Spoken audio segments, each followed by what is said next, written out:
नमस्कार, आदाब। आज की जो खबर आ रही है बहुत ही दुखद खबर वो आ रही है एशिया और यूरोप के बीच में स्थित एक देश से, जिसका नाम है तुर्की।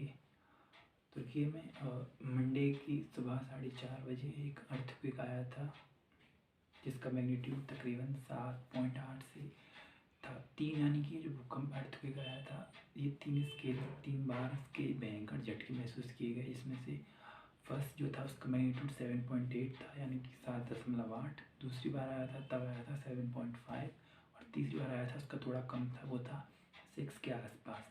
तो इस अर्थक्वेक में तकरीबन अब तक यानी कि आज बुधवार, आज तक तकरीबन 7,000 लोगों की मौत हो चुकी है। तुर्की मीडिया के अकॉर्डिंग 7,000 लोगों की डेथ हो चुकी है। बहुत ही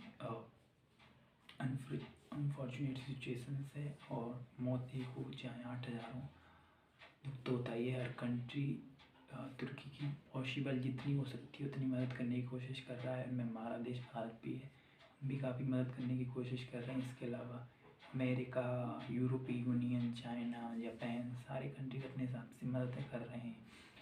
तो आज सुबह मैं कुछ देख रहा था तो मैंने आर्टिकल्स देखे, कई सारे न्यूज़ आउटलेट्स थे जिन्होंने रिपोर्ट किया था कि पाकिस्तान की गवर्नमेंट ने इंडियन एयरफोर्स को तुर्की में मदद प्रोवाइड कराने के लिए एयरस्पेस देने से मना कर दिया। तो मैं पाकिस्तानी बोली इतना कहना चाहूँगा, चुप, शटअप।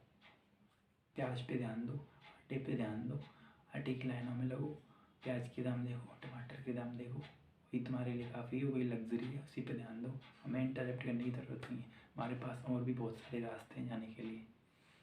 हम वाया पाकिस्तान को सरपास करके भी जा सकते हैं, गल्फ ऑफ ओमान के ऊपर से होकर भी जा सकते हैं। तो हमारे पास बहुत सारे रास्ते हैं जाने के लिए। बेहतर होगा अपनी कंडीशन पर ध्यान दो। इन लोगों ने ऐसा ही नहीं है कि अब अभी किया है, इससे पहले भी कई बार कर चुके हैं ये। एक बार इंडियन गवर्नमेंट को हेल्प प्रोवाइड करवानी थी, तब भी इन्होंने ऐसे ही अपना एयर स्पेस बंद कर दिया था, लेकिन इनकी कोई नया बात नहीं है, ये लोग अपनी हरकत से बाज नहीं आते। खैर, जो खबर है उस खबर के मुताबिक इंडियन गवर्नमेंट ने 2 टीमें भेजी हैं अभी तक, जिसमें फर्स्ट टीम जो भेजी थी वो गाज़ियाबाद के हिंडन एयरवेज से गई थी। उसमें तकरीबन 101 NDRF इंडिया के पर्सनल थे, और उसमें डॉग की स्क्वाड भी थी, कई सारे इक्विपमेंट थे, मेडिकल की गाड़ियाँ भी थी, बहुत सारे इक्विपमेंट थे उसमें। इसके अलावा दूसरी भी इन्होंने कंसाइनमेंट भेजा है। तो जो तुर्की के एम्बेसडर हैं टू इंडिया न्यू दिल्ली, उन्होंने, उनका नाम है फ़रत सोहेल। तो उन्होंने ट्वीट किया है, सुनील उनका नाम है, सॉरी नाम कुछ लेने प्रोनाउंसिएशन से हो रही है, उनका नाम है फ़रत सोनेल। उन्होंने कहा है कि India is the first country providing help to Turkey, यानी कि इंडिया पहला कंट्री है जिसने तुर्की को सबसे पहले मदद प्रोवाइड करवाई है। और ये काफ़ी फास्ट होता है। मैंने काफ़ी टाइम्स में देखा, काफ़ी आर्टिकल्स भी पढ़े हैं कि जो इंडियन गवर्नमेंट या इंडियन एयरफोर्स का सिस्टम है हेल्प प्रोवाइड करवाने का, अपने जो बाहरी नेशनल्स हैं उनको रेस्क्यू करने का सिस्टम बहुत फास्ट होता है। ये हमने देखा था जब यूक्रेन और रशिया के बीच में जब वॉर हुई थी, तब भी हमारी गवर्नमेंट ने हमारे नेशनल्स को बहुत तेज़ी से निकाला था। एक के बाद एक जहाज आते, बच्चों को निकाला था, सबसे पहले किया था, यानी कि जो और कंट्रीज थे उनसे मुकाबले काफ़ी पहले हमने निकल लिया था। तो हमारी जो गवर्नमेंट है उसकी जो हेल्प थी वो कल सुबह 3:30 बजे यहाँ से गवर्नमेंट ने एयरक्राफ्ट अपने एयरफोर्स के तुर्की के लिए रवाना कर दिए थे। तो खबर ये थी कि पाकिस्तान ने अपना एयर स्पेस बंद कर दिया, लेकिन जहाँ तक मुझे खबर है, अब मैंने कई आर्टिकल्स के न्यूज़ आउटलेट में देखा कि इंडियन गवर्नमेंट ने पाकिस्तान से एयर स्पेस के लिए कोई बात ही नहीं की। बेसिकली इन गवर्नमेंट की पॉलिसी है इंडियन एयरफोर्स की कि वो पाकिस्तान से कोई हेल्प नहीं मांगती, यानी कि जैसे हमारे प्राइम मिनिस्टर जाते हैं या फिर कोई कमर्शियल जहाज होता है, तब उस टाइम पे हमारे जहाज जो होते हैं उनको वहाँ से जाने की इजाज़त होती है, वो वहाँ से जा सकते हैं। लेकिन अब जो हमारी एयरफोर्स होती है उसका रूल है कि वो पाकिस्तान के एयर स्पेस यूज़ नहीं करती, चाहे उसे कहीं भी जाना हो, कहीं एक्सरसाइज करने के लिए जाना हो या कहीं मदद करने के लिए जाना हो, वो कभी भी उनका एयर स्पेस यूज़ ही नहीं करते हैं। तो जो न्यूज़ें आ रही हैं तो मुझे लगता है कि वो कुछ गलत न्यूज़ें भी हो सकती हैं। तो मेरी जहाँ तक नॉलेज है, इंडियन गवर्नमेंट ने उनसे एयर स्पेस मांगा ही नहीं था। जो अगली बात आ रही है वो इंटरेस्टिंग बात ये है कि जो तुर्की में भूकंप आया था उसके जो पड़ोसी देश है वहाँ तक उस अर्थक्वेक के काफ़ी झटके महसूस किए गए थे। यहाँ जैसे कि सीरिया हो गया, लेबनान, इसराइल हो गया, उन सारी कंट्रियों में काफ़ी अर्थक्वेक के झटके महसूस किए गए थे।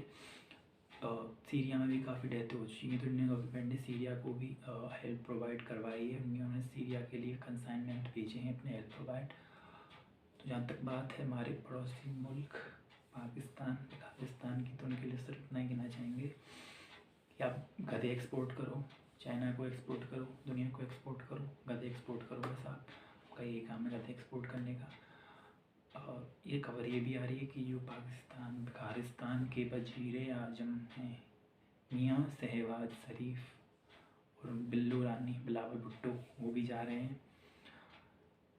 तो यार इनके लोग में, इनके कंट्री में खुद लोग भूखे मर रहे हैं, उनके पास खाने के लिए नहीं, उनकी हेल्प कौन करेगा? ये उनको मरता हुआ छोड़कर दूसरों की मदद करने जा रहे हैं और वहाँ पर रिसीव कौन करेगा? यानी कि तुर्की में डिजास्टर आया होगा, उनके जो प्रेसिडेंट होंगे वो अपनी कंट्री में देख रेख करेंगे। यानी कि जनरली एक रूल होता है कि किसी भी कंट्री का हेड ऑफ स्टेट जाता है किसी दूसरे कंट्री में तो वो गवर्नमेंट ऑफिशियल होता है, तो वो उसका स्वागत करते हैं। वो आप अपने कंट्री की प्रॉब्लम्स को देखेंगे या खालिस्तान के वज़ीर आज़म के लिए इस्तकबाल में खड़े हो जाएंगे वहाँ पर अपनी पलकें बिछा के? पता नहीं लोग क्या समझते हैं। मुझे लगता है कि वहाँ पे भी इनको कोई अपॉर्चुनिटी दिखी होगी, वहाँ पे भी जाके कटोरा फैला देंगे और भीख मांगेंगे, कहेंगे भाईजान 80 मुसलमान, वही मेजर साहब वाली बात, 80 मुसलमान 80 मुसलमान, लाओ दो पैसे, पैसे दो हमको। तो मुझे लगता है इनका वही कार्यक्रम चलेगा। भर के जहाज भर के जाएंगे लोग, 50-60 उनके स्टाफ मेंबर जाएंगे। पाकिस्तान में क्राइसिस चलने के पैसे के लिए वहाँ की हवा में तरस रही है, उसके कोई फिक्र नहीं है इनको। बस जहाज भर के जाएंगे तुर्की, 2-3 दिन रहेंगे के बाद वापस आ जाएंगे। इनको पाकिस्तान से भागना होता है किसी भी तरीके से, ये जो चाहते हैं कि किसी भी तरीके से पाकिस्तान से भाग जाए। खैर अब ये वहाँ के जो न्यूज़ आउटलेट्स इन्होंने भी रिपोर्ट किया है कि जो 20 से 48 आवर्स होते हैं वो काफ़ी क्रूशियल होते हैं, क्योंकि उस टाइम पे आप किसी की ज़िंदगी बचा सकते हैं।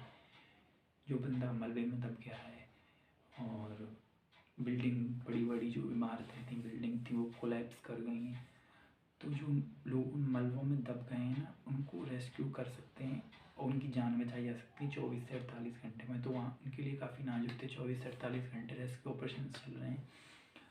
तो कई रिपोर्ट्स के हिसाब से तुर्की को तकरीबन एस्टिमेट है 20 से 50 बिलियन डॉलर का नुकसान हो गया है। तो काफ़ी दुखद है। जो तुर्की के एम्बेसडर हैं फिलहाल फेरत सुनील, उन्होंने जो ट्वीट किया है, उन्होंने इंडियंस को दोस्त कहा। उन्होंने कहा है कि तुर्किश लैंग्वेज में भी, भाषा में भी जो दोस्त होता है उसको दोस्ती बोलते हैं, हिंदी में भी दोस्त बोलते हैं। तो उन्होंने कहा है कि दोस्त ही दोस्त की मदद करता है ज़रूरत पड़ने पर। तो हम उनसे इतना ही कहना चाहेंगे कि अब उनको समझ आ गया होगा। उम्मीद है हमें कि वो कश्मीर के ऊपर अब बात नहीं करेंगे, नहीं बोलेंगे। फिर भी नहीं मानते तो उनका इलाज तो हमारे पास है, जैसे पहले किया था साइप्रस से उठा के इंडिया, तो ये इंडिया भी करेगा कंटिन्यू। खैर वो पीछे की बातें हैं। तो किसी कंट्री की मदद तो करनी चाहिए ह्यूमैनिटी के नाते, और एक ग्लोबल लीडरशिप भी तभी दिखाई दी इसकी। देखिए यार, आपको बड़ी पावर बनना है, ग्लोबल लीडरशिप में एज लेना है, तो आपको झूठी मोटी प्रॉब्लम से ऊपर उठकर सोचना होगा। तो कई सारे लोग हमारे कंट्री में वो कह रहे हैं कि हम तुर्की की मदद क्यों कर रहे हैं, उन्होंने तो कश्मीर का ट्रिब्यूनल उठाया था, पाकिस्तान का दोस्त है, उनकी मदद करता है। ऐसे नहीं होता, उन्होंने खुद से हेल्प मांगी है तो उनकी हेल्प करनी चाहिए। As a big power, as a big country की रिस्पॉन्सिबिलिटी होती है उनकी हेल्प करना। तो हमें उम्मीद है कि जल्द से जल्द वहाँ पर सिचुएशन नॉर्मल हो जाएगी, और भगवान से प्रार्थना करेंगे कि ज़्यादा लोगों की जानें ना जाएं। इसी के साथ आज हम इस वीडियो का एंड करते हैं। हमारे चैनल को लाइक कीजिए, सब्सक्राइब कीजिए। बहुत बहुत धन्यवाद आपका।